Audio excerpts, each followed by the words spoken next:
Reply to star question 177A. So the total number of consultants is 124.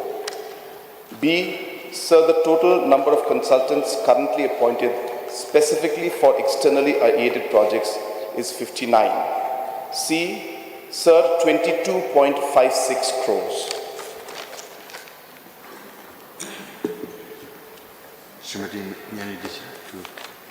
Thank you, Mr. Speaker, sir.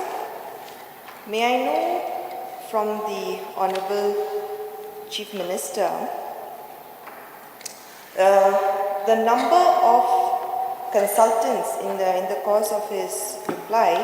Honorable Chief Minister has said that the total number of consultants is 124, and the consultants appointed for externally aided project is 59. Therefore, sir, I want to know from the Honorable Chief Minister the 65 other consultants which are not appointed for the externally aided projects, whether they are appointed for a specific project or just generally. Sir, this is a very important question, and it is giving an opportunity for us to really clarify a lot of things, because a lot of confusion is there regarding this particular subject.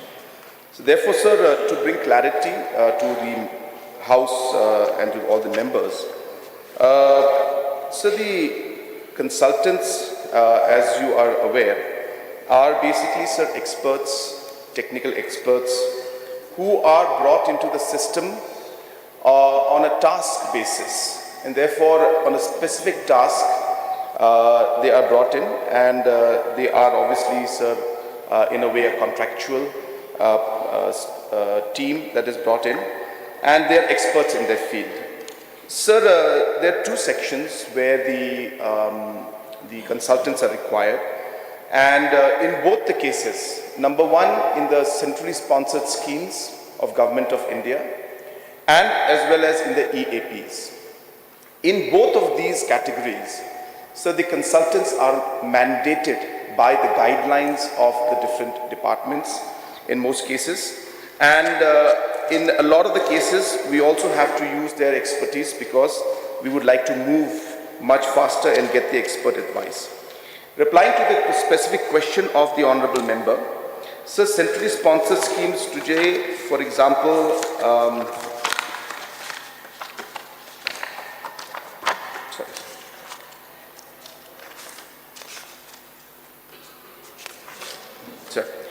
So centrally sponsored scheme, for example, the Smart City project.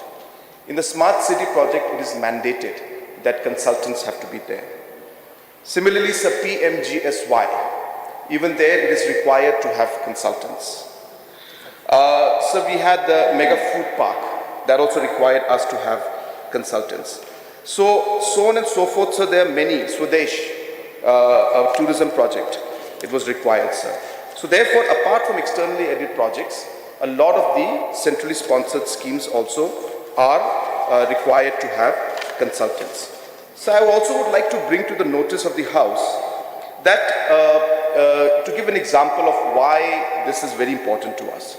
So there is a very big project. It's an example to showcase to the House that there was a project called the Unity Mall, which the Honorable Prime Minister is giving certain amounts to every state. And you'll be happy to know, sir, that 132 crores has been sanctioned for Meghalaya. And we are the only 3 states in the whole country that has managed to do that within 6 months time period. And all this is happening, sir, because of the fact that we are able to get the expert advice and submit the proposals on time and receive the funds on time. And hence, sir, there is a certain level of expertise that is there. Again, to reply very short to the honorable member's question, it is both for EAPs and centrally sponsored schemes. The next question, please. Mr. Speaker, sir, thank you. I would like to thank the Honorable Chief Minister for the exhaustive reply.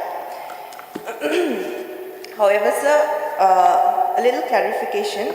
I just wanted to know if there are any consultants which has been appointed for a general purpose, not for a specific purpose? Just yes or no answer. So consultants are normally appointed for specific purposes.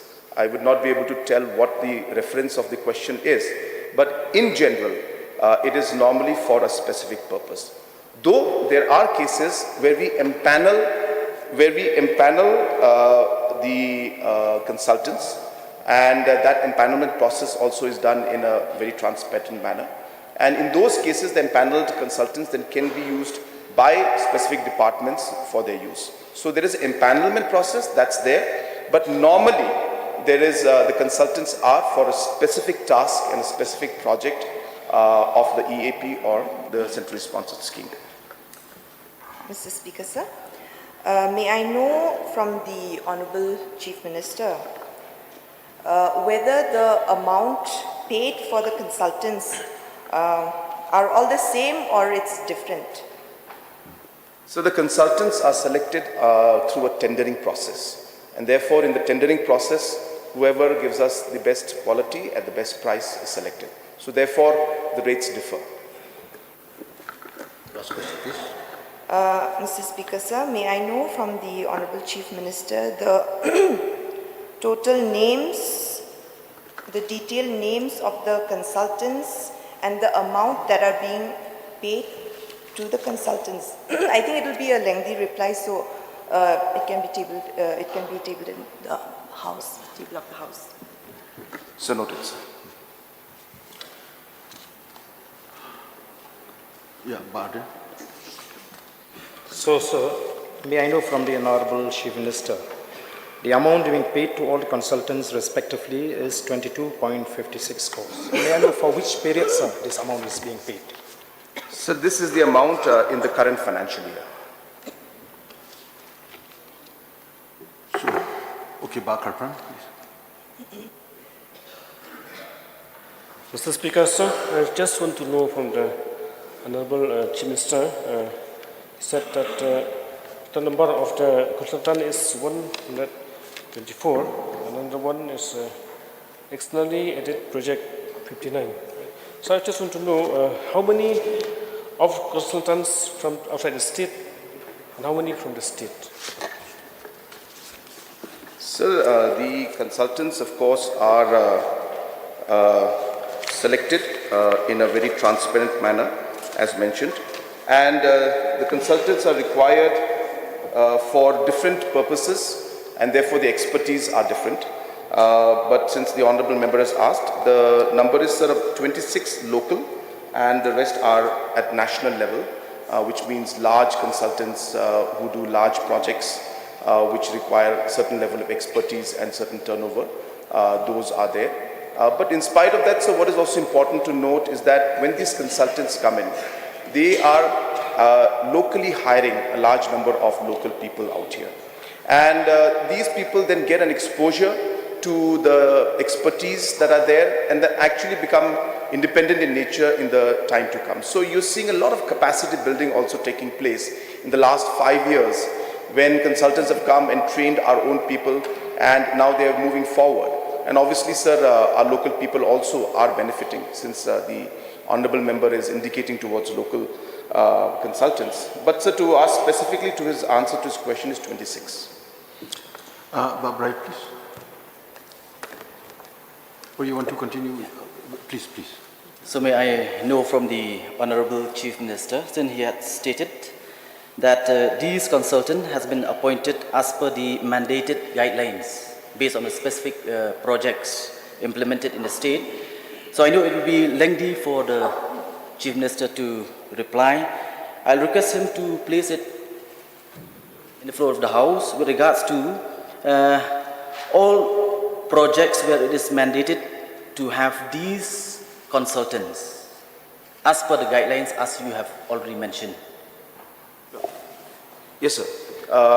We'll do that, sir. There's no problem, because these are, as I said, as per the mandate. And sir, more importantly, what is also important for the members to know, that the cost of these consultants are already incorporated in the project cost itself.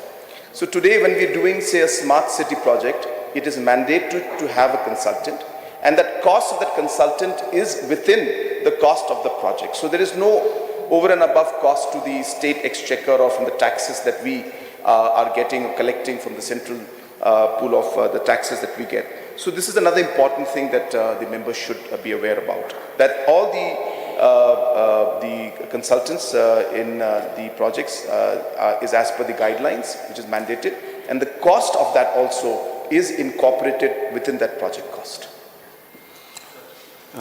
Ardent, I think you want to finish your question. I would like to know from the Honorable Chief Minister whether there is any maximum amount of fees that is being fixed or a limit, say the percentage for the consultants. What is the maximum or the minimum? Is there any limit?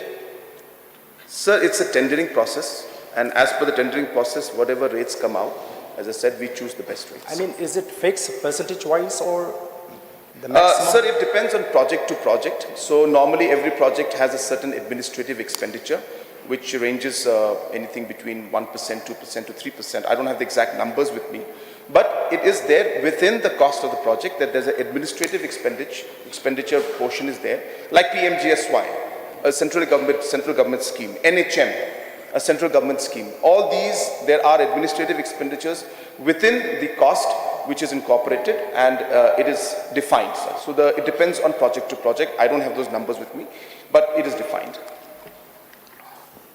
Baruni, please.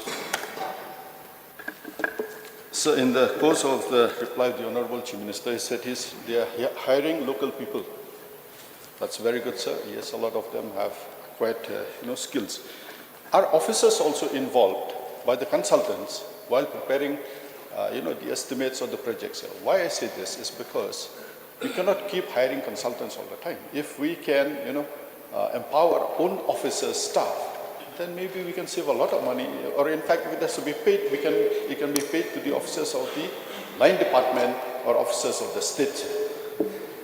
So I just want to know, sir, if while preparing the DPR or the aided projects as stated, are officers also involved? For example, smart city, are officers of the line department involved or not?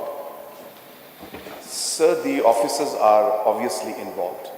Without the officers' involvement, the project will never go through.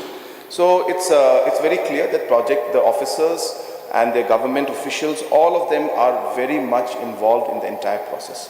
Sir, let me repeat again that the services that are given by these consultants are very, very highly technical services.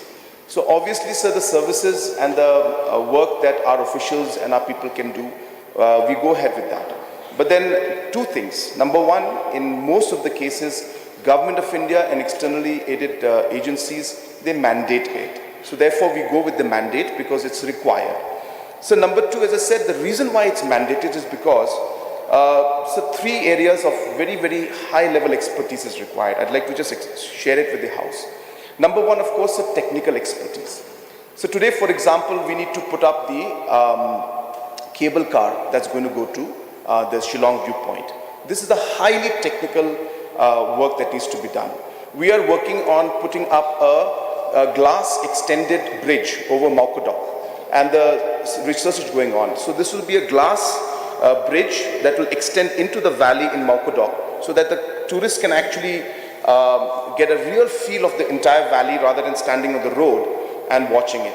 So this is a technical expertise which will be very difficult for us to give, and it will be time consuming. So number one, these are very highly technical things. So number two, in today's world, we have environmental and social compliances which are of the highest order. World Bank requires us to even mention about every tree that's going to be cut or affected. So every house is going to be affected. So the social and the environmental compliances are very high, and hence those require again technical expertise. Third, sir, the procurement process also. The externally aided agencies expect us to do world-class procurement projects, world-class environmental and social compliances, and world-class technical work. And hence, in these circumstances, we do not always have the mandate. So therefore, sir, to answer the question in short, but as I said, it's a great opportunity for a government to actually, to explain the whole concept of consultancy, because there's a lot of doubt, and I really was thankful to the honorable member for bringing this out. So yes, sir, our people are involved. Technical mandate is there. The mandate is there for the consultants. And third, sir, the technical, environmental, social compliances and procurement compliances are of the highest order, and hence we will always need this expertise. And our officers are always a part of the process. There is no question of, not involving them, because we also expect that they will learn and their capacity will go up, and they will, improve the overall, obviously, efficiency of the government. Sir. Right. So we move on to, Pasaling Sam. Thank you, Mr. Speaker, sir. Since our Honorable Minister has talked about the world-class technicians, there are lots of engineer students who has already passed out who has not got the job till now. And that there's a lots of technicians who hasn't got the job till then. I just want to suggest, can the government absorb them and send them for a better training so they become the world-class, technicians and the call centers, so that we don't have to hire in the future? Thank you, Mr. Speaker, sir. So this process, of course, is ongoing, and as you're aware that once we get a consultant, the consultant comes with a full background team. They have a group of advisors. They have got a large experience of doing work at national and international level. So the organization comes with the knowledge of not just the individual who is going to be working here, but the entire knowledge and the background of the team that is going to be backing that particular individuals who are working here. Hence, the engineers that we have can definitely be part of this. But obviously the consultants will do that, and in many cases we push that our local engineers should be taken, and in many cases our local engineers have been taken by different consultancy groups. But that is a mandate between the consultant and the particular individual or engineer. But it is happening. Regarding the training, sir, we don't have any specific course in that we are doing, but skill development and overall managerial development is something that is obviously important to us, and it's a matter, sir, we can take note of, sir, definitely. Mr. Speaker, sir, not for instance actually, but we know that no certificate qualifies for every work, so they definitely have to go for the training. That is, of course, but not for the instance. But in the days to come, maybe after 6, 7 years, maybe 10 years, our own people can be, useful in the future. That's the reason why I'm suggesting the government. Thank you, Mr. Speaker, sir. Point noted, sir.